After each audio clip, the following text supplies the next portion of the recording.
Retreat Series, Dhamma Talk number 66.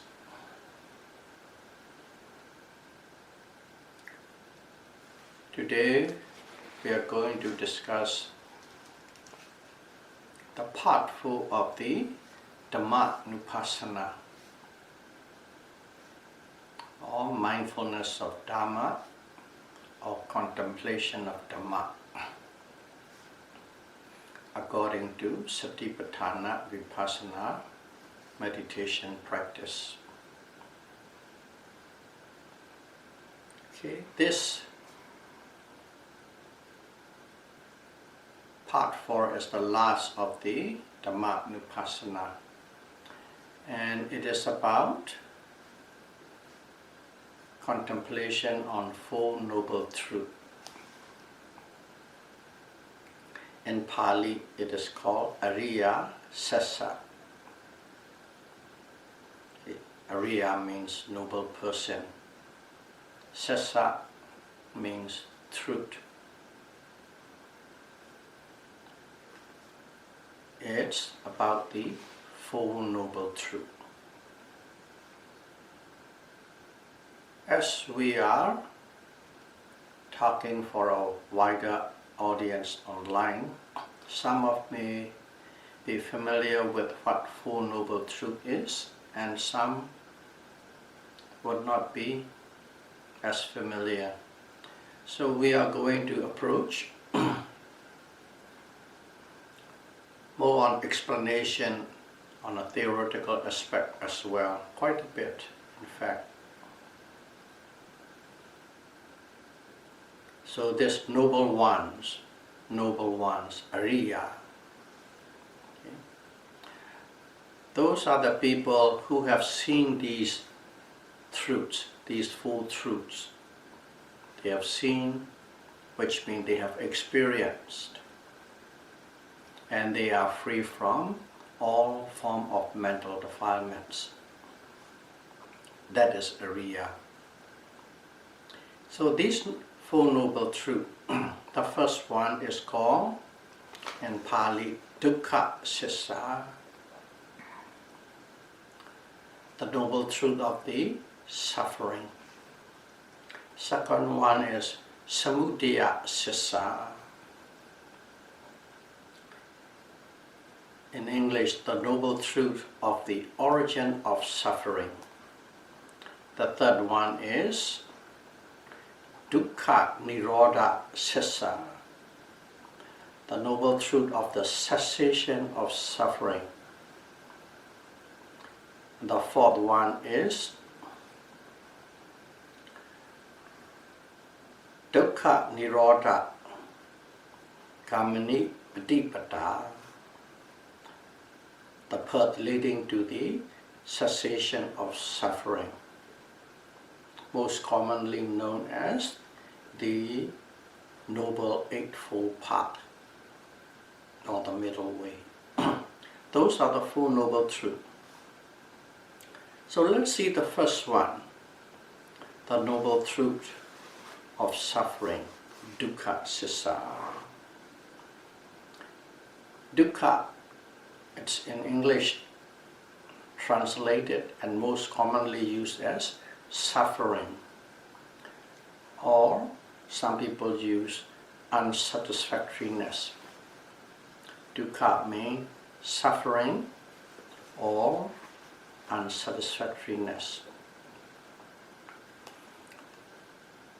But the precise meaning covers a lot wider than those words can convey. Okay? And dukkha means anything that is disgusting, and it doesn't have any happiness without happiness, and it has no substance. In fact, it is hollow. That's what it means by no substance, and it is impermanence. That is the meaning of dukkha. anything that is disgusting, without happiness, has no substance and impermanent. That is the complete wider range, the meaning that covers the word dukkha. And as we all know, whenever we approach anything physical or mental, situation, condition, object, from the Buddha taught us to approach in 4 different ways. Whenever it is possible, it's always possible, of course, and also whenever it is beneficial, sometimes 1, sometimes 2, sometimes 3, sometimes 4, based on beneficiality of the content of the subject you are discussing. So what is the characteristics of dukkha? In one word, it's called affliction. Affliction. Anything that afflicts. The nature of affliction is the characteristics. Misery. If you see misery, that's a sign, that's a characteristic. That is suffering. Okay? Affliction or misery. And function. What is the function of this dukkha? That function of dukkha is to burn. Okay? Anybody who is in contact with suffering, you will have a feeling, a sensation of burning. It burns. Or it will make you miserable.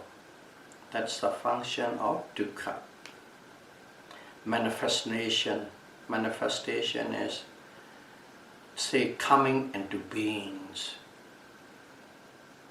Coming into beings, that's more precise. Loosely put, you'll be born again and again and again, coming into beings. And also an occurrence. You will occur again, and you will occur again, and occur again. That's a manifestation. So that is, if you approach that way, you will understand what dukkha is. Of course, there's the cause, approximate cause, but we will deal it because the next truth is the cause, so we will skip here. Dukkha, Buddha put it in 3 categories. There are 3 types of dukkha. The first one is called dukkha. It's translated as intrinsic suffering. Dukkha. So what are they, if you want to specifically point out? Birth is suffering. Aging is suffering. Death and sorrow is suffering. Lamentation, pain, grief, excessive distress. Those are suffering. Associated with peoples or object that you don't like is suffering. To be dissociated from things and people that you love and like, that is suffering. Not getting what one cannot get or one cannot obtain is suffering. These are like quite very obvious. We all know, we can all agree upon. We can all agree upon the obvious. These are obvious pain, obvious suffering, pain and suffering. So we don't really need to expand a lot. We all understand what they are. And in fact, some teacher might say, this is not the suffering dukkha, what the Buddhas meant.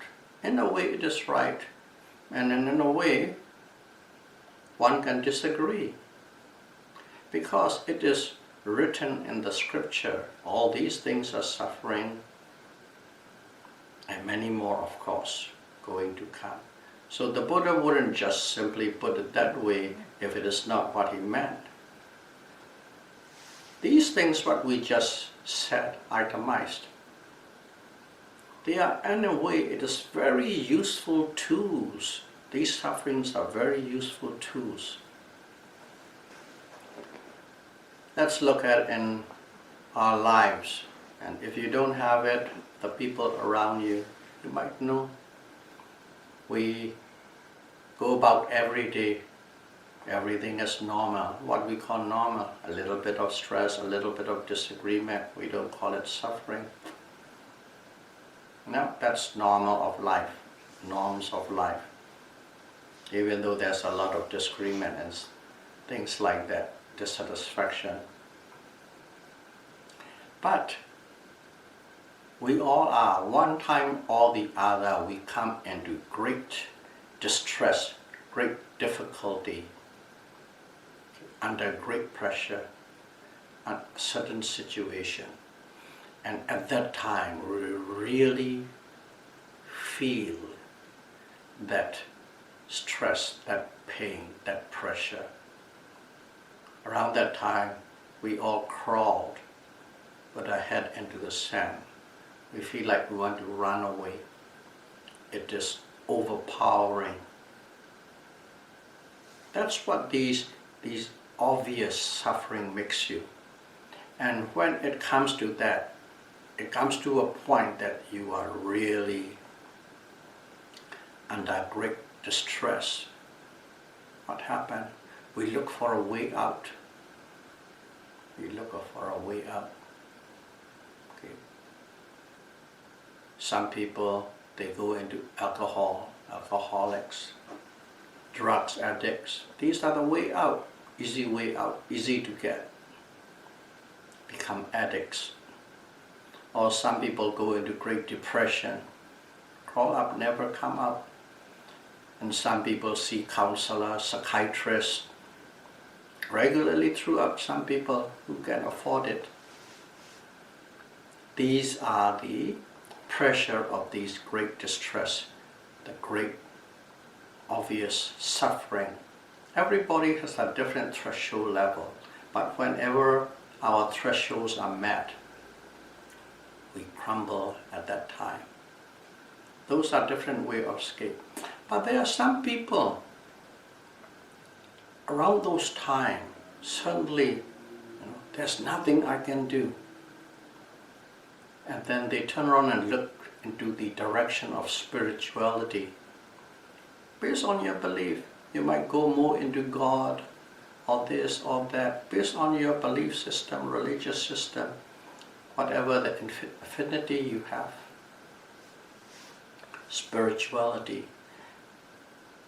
That is the time we really look into it, and some people look into it, go into it, practiced it, behave accordingly as instructed, and they feel relieved. And after that, modern day word is they become a new man, a new person, born again, that kind of thing. So this dukkha has a significance of change of life. It is very powerful to put you in a different perspective, to put in a different track. And for the Buddhists, of course, and some other religion as well, meditation. For the Buddhists is meditation. That is when one really direct the effort to look into that meditation. Will this help? And then you practice, you live accordingly, and then suddenly you find the benefit, because this is the first hand. You are under great distress, and you, as you follow it, because there's a great pressure, that stress, that pain, so you really walk work on it, and you can experience the result immediately in a very short span of time, because you put so much effort into it. And after that, you become a totally different person, a person with a different outlook to life, different attitude to life. That's why this dukkha has a great value to a large number of people. So don't think this is useless. In a way, if you know how to use it, it is great. So these are the obvious ones. And of course there is another one in one line. The Buddha said, okay, the 5 aggregates is suffering. 5 aggregates is what? Matter, feeling, perception, mental formation, and consciousness. In other words, matter is, and the consciousness, mind and matter, it is animate as well as inanimate. Everything is suffering. That line is a lot deeper, so let's go a little farther to see it. At this moment, just keep it as that. So this is dukkha. Second one is called viparinama dukkha. That's a Pali word. In English, the closest will be suffering due to or based on change. Suffering based on change. So what does it mean by suffering based on change? Because in our life, it's a big span, and even in a day or even within an hour, if you really observe and be careful, you will see your mood swing. Okay. Happy and suddenly not so happy. Happy, something dissatisfied. Happy, angry. Swing. Happy, sorrow. Just watch within an hour.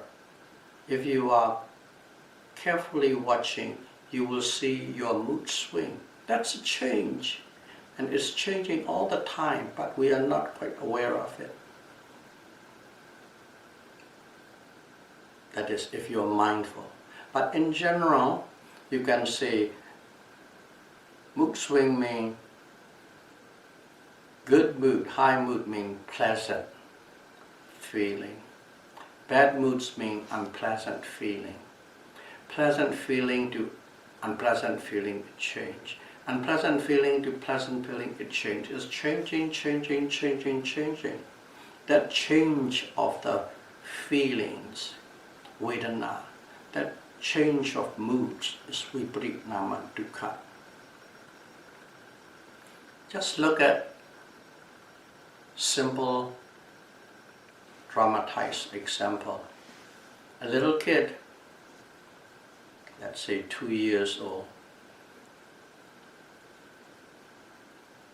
he or she didn't get what he wants, the food that he wants. No, I don't want this porridge. I don't want a porridge. I want toast and peanut butter. And then didn't get it. So what happened? Dissatisfied, scream, yell, cry out loud. Some kids can cry for half an hour straight out with it on top of their lungs. And then finally the mother couldn't take it and just splash some peanut butter on the bread and give it. And suddenly the cry stopped. And then eat it, and he was happy, smiling as if nothing has happened.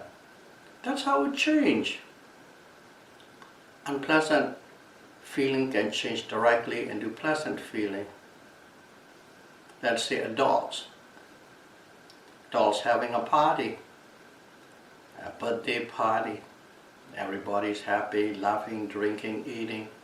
And suddenly the phone rings. Pick up the phone, and then you hear somebody that you're very close to passed away. And suddenly the mood totally changed. That kind of change, the mood, pleasant feeling to unpleasant feeling, unpleasant feeling to pleasant feeling can change in a nanoseconds. Those are the dramatized presentation. But if you are mindful, you will know that shift from pleasant to unpleasant mode, happy to sad mode, happy to angry mode is changing all the time. If you're mindful, you'll find out. So that is viparinama dukkha. Okay. Suffering based on change. Whenever there's a change from the condition that you like to condition that you don't like, there's a dissatisfaction, and so on. Condition that you like, and suddenly you lost it. There's another one. It's always that swing going on. So that is a second type of dukkha, suffering. They are all under, first one is dukkha dukkha, and this is called viparinama dukkha. And the third one is called sankhara dukkha, suffering due to formation. Suffering due to formation, sankhara dukkha. Sankhara dukkha is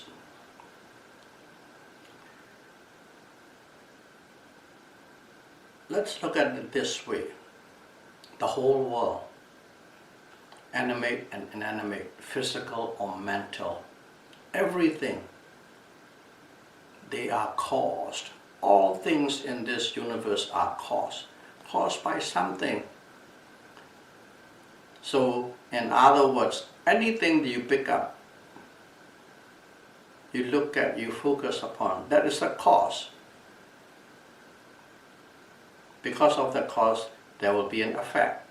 But you are, at this moment, that object is a cause. Everything is causing something. Everything is causing something at all times. So, in other words, you can say both physical world and mental world are caused. Everything is caused. And all these things, everything, they have a beginning and the end. Beginning and the end. Arise and passed away. Beginning and the end. And all these things, everything, is oppressed by coming into being. Basically, simple word is arising. Oppressed by coming into being and then disappear. Coming into being and disappear. That system is oppressing all these physicality and mentality. Physical world and mental world. They come into being, they disappear. In other words, it's impermanent. All these things, everything in the world are caused, including neutral feeling, because we were talking about pleasant feeling and unpleasant feeling in the viparinama dukkha. We didn't include neutral feeling, but in here, including neutral feeling, everything, things that are caused by other things, including neutral feeling, are sankhara dukkha, suffering due to formation. Everything in the world are caused. It has a beginning and an end. It is always oppressed by coming into being and disappear, and it is impermanent. And all these things are sankhara dukkha. We talk about, suffering due to formation. What does it mean? What does it mean is that what I just explained. All of these are sankhara dukkha. In other words, they are the reality of life. They are the facts of life. Reality of life, facts of life, always come back to us, living beings. But in general, it covers both physical universe and mental universe. And all these things are the facts of life, and that is called dukkha sissa. But this dukkha sissa, this sankhara dukkha, you cannot really comprehend by just thinking with logic and analytical word. You actually need or require, as a requisite, mindfulness insight meditation to truly penetrate and understand what it is. To understand sankhara dukkha, you need meditation, and you must penetrate, become skillful in meditation, penetrate into these natures, and only then you will accurately understand it, experiential understanding. Dukkha dukkha, the obvious one, we don't need any meditation, we know. But suffering due to change, that one is, if you are quite acutely mindful here and there, if you are observant, quite keen, you can understand it. The third one, you need meditation. But in the scripture, Buddha put all these things as dukkha, dukkha sissa. Okay. One must understand everything. So that is the first noble truth, the noble truth of suffering. The second one is the noble truth of the origin of suffering. Pali word is called samudaya sissa. Samudaya sissa. So this samudaya is actually three words in combination. Sam, or SAM, Sam. By itself is, in here, it's combined with others. That's the meaning. And there's the aya, aya, A-Y-A. Aya is another word in there. It means caused. And then uda, or udaya, arising. So three words combined is called samudaya. Aya, udaya, and sam, samudaya. What this means is craving. Let's jump into the whole meaning. Craving arising together with ignorance, grasping, karma, and its some supporting factors cause dukkha.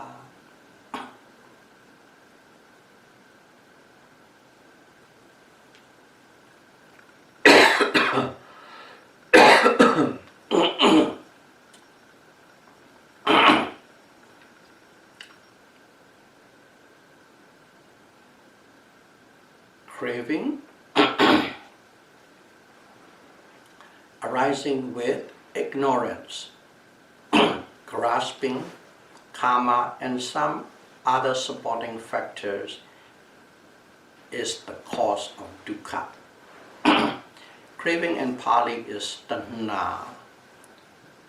Ignorance is avidya. Grasping is upadana. And karma is karma. English language has adopted that word, karma. Or let's call it action or life actions. So, this craving, tanha, arises together with avijja, the ignorance, upadana, the grasping, karma, the karma, and some other mental factors. They all combine. That's what cham means. Combine cause dukkha. But the Buddha singularly pointed out to the word craving, the na. So you don't have to say the whole thing what I just explained. The na is the cause of dukkha. You see, in the first noble truth, we don't mention about the cause. The cause is this craving, because that cause itself is a noble truth, second noble truth. The na is the cause, dukkha, suffering, is the effect. The na, craving, is the cause, dukkha, suffering, is the effect. Cause and effect. Noble truth number 1 and number 2. Noble truth number 2 is the cause. Noble truth number 1 is the effect. And what is the characteristics of this craving? Its characteristics originating. It's the beginning. It starts. Whatever it is, it always starts from that craving. When you crave something, there's a follow-up, follow-up, follow-up. One lead to the other, one lead to the other, cause, effect, cause, effect, cause, effect, another thing stop. But if you don't crave for that particular thing that is moving on, it just stops. It just cannot do anything. But if you have craving, it's the originating. That's the characteristics. Function. The function of craving is to prevent interruption. It wants to keep you on going and going and going uninterrupted. Its function is to prevent interruption or cause continuous originating, or continuously keep on rolling through the change of cause and effect, cause and effect, cause and effect. That is the function. Manifestation, how does it manifest it? The proper word translated is called impediment. Impediment. Basically, it is if you have craving, it becomes an obstacle to grow and to progress. It becomes difficult to grow and to progress. That's impediment. Manifestation, it manifests as an impediment. It's difficult to grow, difficult to progress, to become better and better and better. It manifests as that. So in here, craving, there are also, dukkha has different categories. Craving has also many different little categories. Number 1 is craving for sense pleasure. We all know what sense pleasure is. The pleasures that you get through your eyes, through your ears, nose, tongue, touch, and thoughts. Imagination, a lot of imagination, fantasy land. These are craving for sense pleasure. And there's another craving. It stood by itself. Craving for better existence in a normal life. Okay. Let's say we have a job. We want a promotion. We want salary increase. We want a lot of benefits. We want great retirements. What it is, we want better and better and better. We want better existence. In this very own life, we want better existence, better status, better existence. Not only that, you have this life, well, fairly comfortable. Next life you want to be richer. Next life you want to be a millionaire, billionaire, trillionaire. Better existence. What is the million, billion, trillion? Better existence. Or next life you want to be a deva, because you heard in the scripture, devas, they don't have much suffering. they have constant pleasure. The better existence, that is another type of craving. Craving for better or eternal existence. Some people don't want to even die. Eternal existence. Better or eternal existence. That's good. Forever. That's second type. The third one is better for non-existence. Craving for non-existent. It's coded as annihilation view. There are some people who believe this is the only life. I came from nowhere, I exist. Once I die, that's the end of it. That kind of view. You hold on, you craved, you grasp onto that view. That is the third kind of craving. Three kinds of cravings. So regardless, whichever craving it is, for sense pleasure or for better existence or eternal existence, for non-existent, regardless, whatever it is, any type of craving will give rise to a new rebirth. A new rebirth. Whether you want a new existence or you don't want a new existence doesn't matter. As long as you have craving, you will have a new rebirth. That new rebirth will always bound up with pleasure and lust and pain. That is the noble truth of suffering. Samudaya sissa. And the third one is the noble truth of the cessation of suffering. Dukkha nirodha sissa. We all know dukkha means what? Suffering. Nirodha, more precisely, ni means no or not, negation,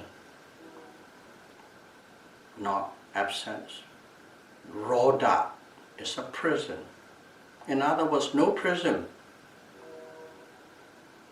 Sissa is the truth. So basically, there is a no prison of dukkha.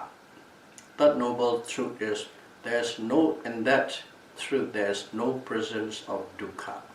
Or in other words, you escape from the prison of dukkha. You were in the prison of dukkha before, now once you got to this third truth, you escaped from it. Or you put it in a different way, you escape from the rounds of rebirth. Or you escape from the condition. Escape from the rounds of rebirth, and it is a condition. It's a condition for the cessation of suffering. It's a condition where suffering ceased. And that one is popularly known in one word, Nibbana in Pali, Nirvana in Sanskrit. That's the third noble truth. And the characteristics of this Nibbana, the third noble truth, is peacefulness. Peacefulness. Or why peacefulness? Because you are free from kilesa. Kilesa is the one that is giving you all these problems. Without kilesa, you are totally in peace. That's the characteristics. And the function is neither to die or fade away. Bluntly put, it's Nibbana exists, it is permanent. It has no beginning, no end. There's another Dhamma talk, if you remember. We talked just 1 hour Dhamma talk only on Nibbana. We won't go into detail here. And manifestation, it manifests as signless. Signless. Nibbana has no attributes. Signless, no attribute, nothing. Cessation. Totally, mind and matter ceased to exist. So basically, to put it in a different way, what is Nibbana? Nibbana is the total extinction of craving, the tanha. Or you can say removing of tanha, total removal of tanha. Or forsaking the tanha craving, discarding the craving tanha. Freedom from craving. That's Nibbana. There's no attachment towards that craving. That's Nibbana. So, and here we stress the word craving. When there's craving, there's suffering. When the craving stopped, ceased, disappear, suffering disappear, and that is Nibbana. The third noble truth. And the fourth one is the path leading to the cessation of suffering. Okay, the Buddha taught us there's a suffering. He taught us what's the cause. And he taught us there's the end to the suffering. That also condition exists. And now he taught us how to attain or achieve or realize that cessation. That is the fourth noble truth, the path leading to the cessation of suffering. But we all commonly known as the Noble Eightfold Path. Noble Eightfold Path. Or some people call it the middle way. Basically, it is what we are practicing. Satipatthana Vipassana, Noble Eightfold Path. We are practicing mindfulness insight to achieve perfection of this Noble Eightfold Path, the middle way. In Pali, it's called Dukkha Nirodha Gamini Patipada. Dukkha Nirodha Gamini Patipada. So, Patipada, we heard that quite often. It can be translated as the way or the path or the practice. That's Patipada. Practice, Patipada. Way, path, Patipada. Gamani leads to or leading to. Dukkha Nirodha, cessation of suffering. So this truth, the fourth noble truth, takes cessation of suffering. What is cessation of suffering? In other words, Nibbana. This truth takes cessation of suffering or Nibbana. This truth takes Nibbana as an object, okay, as its objects to practice when that condition arises. So when people have the perfection of this Eightfold Noble Path, you realize Nibbana. At that moment, meditator take Nibbana as an object. As long as you're alive, as long as there's a consciousness, the consciousness has to have an object. And in here, Nibbana is the object. So what's the characteristics of this Eightfold Noble Path? In one word, the characteristic is offering. What does it offer? offer cessation of suffering. This Eightfold Path offer cessation of suffering. Or you can say this Eightfold Path offers means or ways to escape from suffering. It offers means or ways to escape from suffering. That's the characteristic. And the function is to attain or to achieve path consciousness. Mega Citta, path consciousness, with perfect eight factors. You can only achieve this path consciousness if you have a perfect eight factors, and if you have a perfect eight factors in balance, you achieve path consciousness. And abandon kilesa. Once you got path consciousness, you have abandoned kilesa. They're all happening at the same time, arising together. Path consciousness, perfect eight factors, abandonment of kilesa.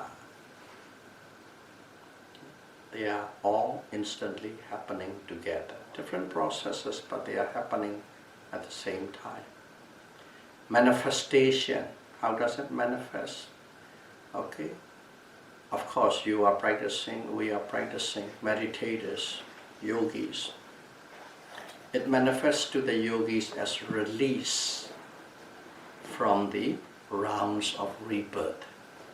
If you have this, attain the path, Megha, Rahata Megha, you will never be reborn, which means release from the rounds of rebirth. Or, in other words, if you know the word Vipaka Vutta, we have talked about it before. Rounds of resultant. It manifests as total abandonments of rounds of resultant. No more Vipaka Vutta. That's how it manifests. So that is the fourth Noble Truth, or Eightfold Noble Path. So we said we always use the word enlighten. What's enlightenment? Enlightenment is one realized or understand the full Noble Truth. One realized, the key word is realize, and understand the full Noble Truth as it is,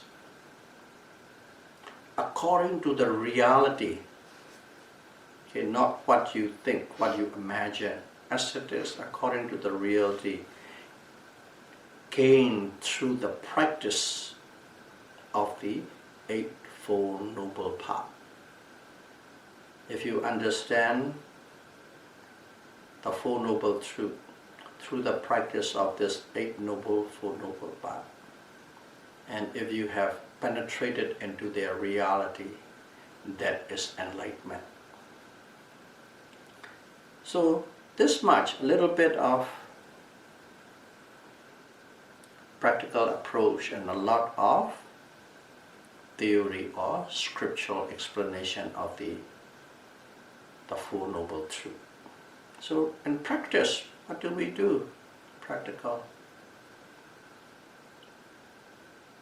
Let's go what dukkha sissa. Dukkha sissa is what? Basically, everything and anything and everything. Anything and everything that is dukkha, we have go through.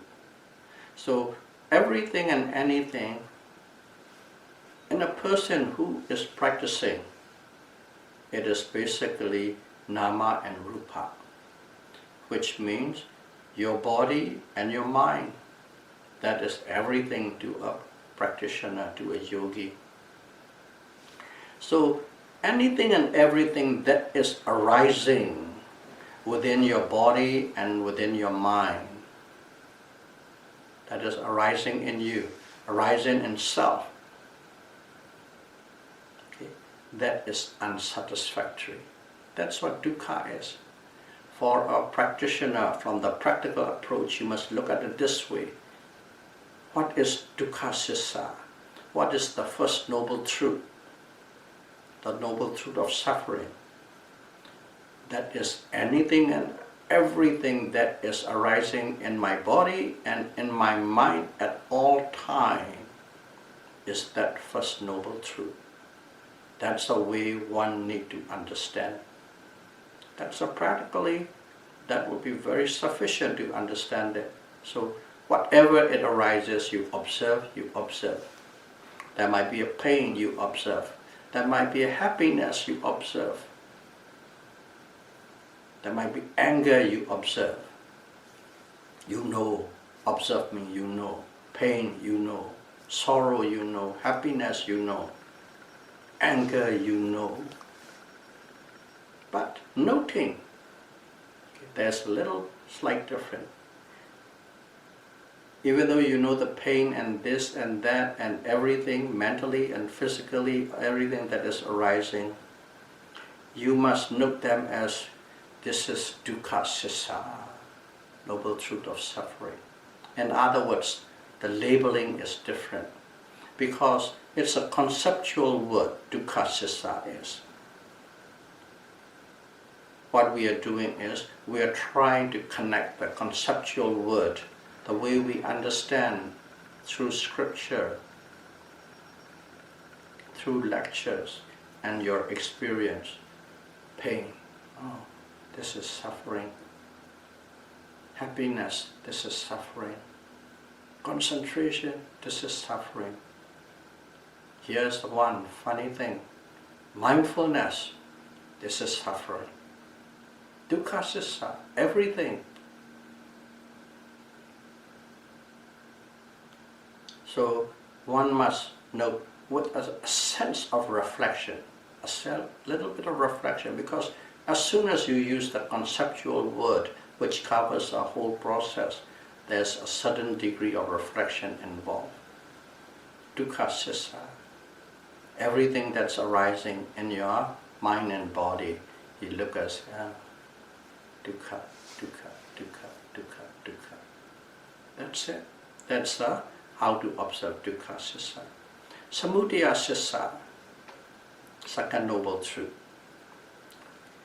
How would you deal with in practice on a practical sense?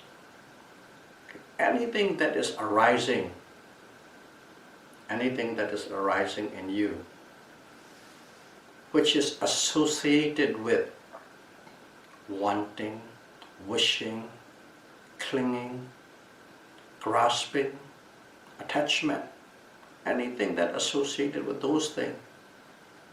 Repeat again. Wanting, wishing, clinging, grasping, attachment. These are all the cause of suffering.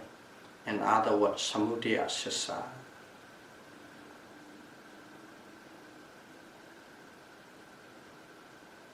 So whenever these mental state arises, wanting, wishing, grasping, and so on, you note it as a samudaya sissa. This is the cause of suffering. The cause of suffering. Or you can say simply tanha, craving, craving, craving, craving. Wanting is a craving, wishing is a craving, grasping also a craving, because everything starts from craving.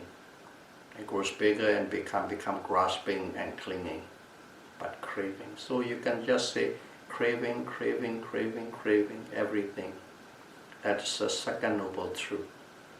With a sense of reflection, samudaya sissa. So in here, we talk about two noble truths. Now, need to understand a little bit more here. We will call it lokiya Dhamma. Lokiya Dhamma is the mundane Dhamma. Mundane Dhamma.